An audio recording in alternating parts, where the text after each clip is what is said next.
जय श्री राम। जो विधि बस अस बने संजोगु, तो कृत कृत्य होई सब लोगु। सखी हमारे आरती अति ताते, कबहु के आवई नाते। जो देव योग से ऐसा संयोग बन जाए तो हम सब लोग कृतार्थ हो जाएं। हे सखी, मेरे तो इसी से अधिक आतुरता हो रही है कि इसी नाते कभी ये यहाँ आवेंगे। नाही ते हम कहूँ सुनऊँ सकी, इनकर दर्शन दूरी। यह संगत तब होई जब पुण्य प्राकृत भूर। लखन सिया राम जय जय राम। नहीं तो विवाह न हुआ तो हे सखी सुनो, हमको इनके दर्शन दुर्लभ हैं।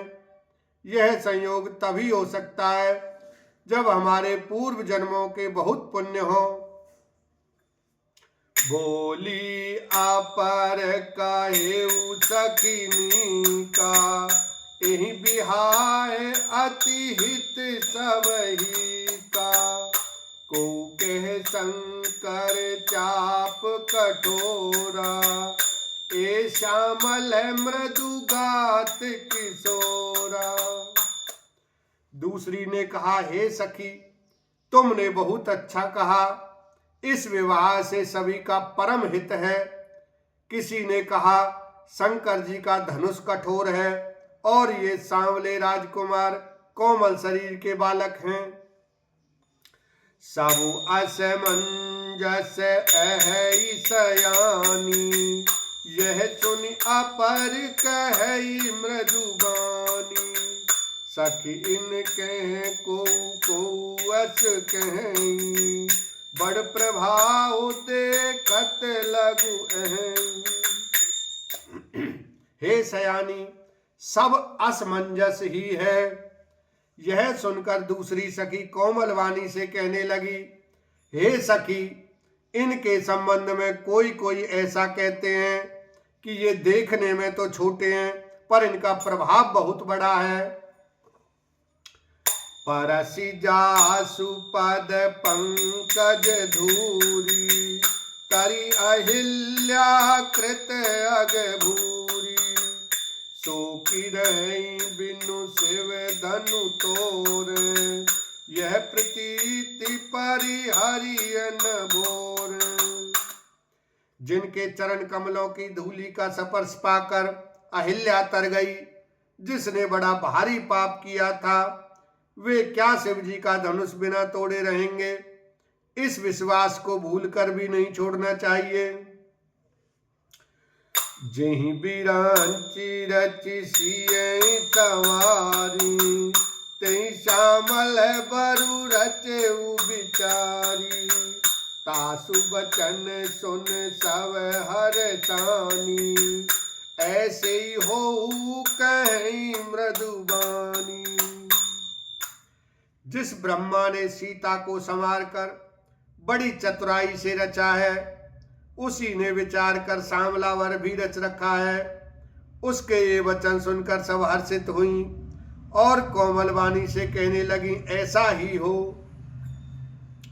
हिये हरि सई बर सई सुमन, सुमुकुच लोचन वृंद। जाई जहाज बंद दो, कहते परमानंद। लखन सिया राम जय जय राम। सुंदर मुख और सुंदर नेत्रों वाली स्त्रियां समूह की समूह हृदय में हर्षित होकर फूल बरसा रही हैं। जहां जहां दोनों भाई जाते हैं वहां वहां परम आनंद छा जाता है।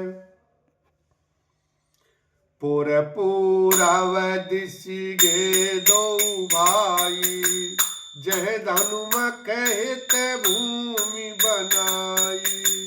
अति विस्तार चारु गच ढारी, विमल वेदिका रुचिर संवारी। दोनों भाई नगर के पूरब ओर गए, जहां धनुष यज्ञ के लिए रंग भूमि बनाई गई थी। बहुत लंबा चौड़ा सुंदर ढाला हुआ पक्का आंगन था, जिस पर सुंदर और निर्मल वेदी सजाई गई थी। चहुदिशि कंचन मंच विशाला, रचे जहाँ बैठई महिपाला। तिहि पाछे समीप चहु पासा, अपर मंच मंडली विलासा। चारों ओर सोने के बड़े बड़े मंच बने थे, जिन पर राजा लोग बैठेंगे। उनके पीछे समीप ही चारों ओर दूसरे मचानों का मंडलाकार घेरा सुशोभित था।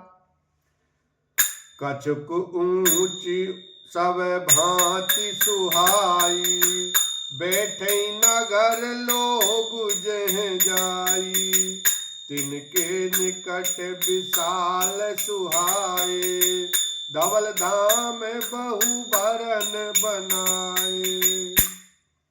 वह कुछ ऊंचा था और सब प्रकार से सुंदर था। जहां जाकर नगर के लोग बैठेंगे, उन्हीं के पास विशाल एवं सुंदर सफेद मकान अनेक रंगों के बनाए गए थे। जह बैठे देखें सब नारी, जथा जोग निज कुल अनुहारी।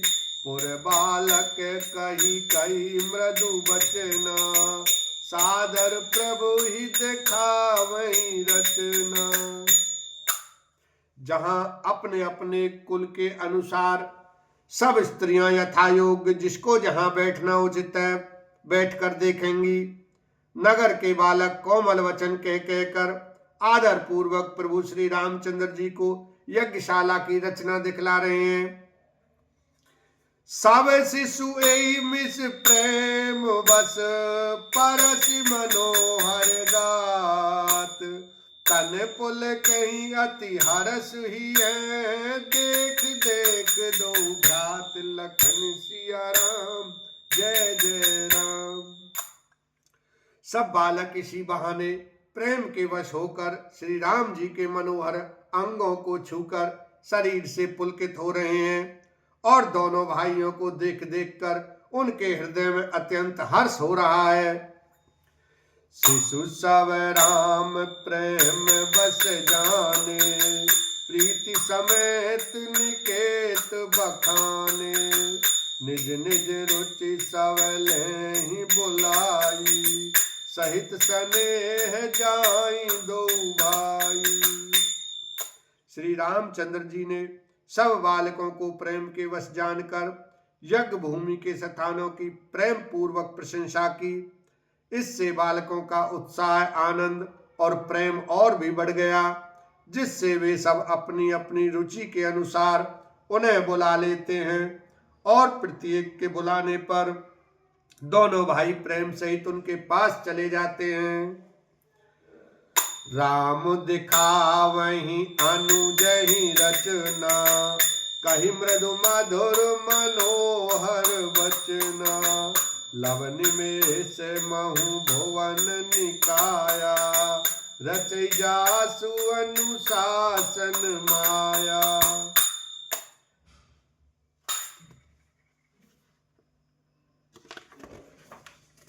कोमल, मधुर और मनोहर वचन कहकर श्री राम जी अपने छोटे भाई लक्ष्मण को यज्ञ भूमि की रचना दिखलाते हैं, जिनकी आज्ञा पाकर माया लव मिले निमेष पलक गिरने के चौथाई समय में ब्रह्मांडों के समूह रच डालती है। बोलो रामचंद्र भगवान की जय, उमापति महादेव की जय।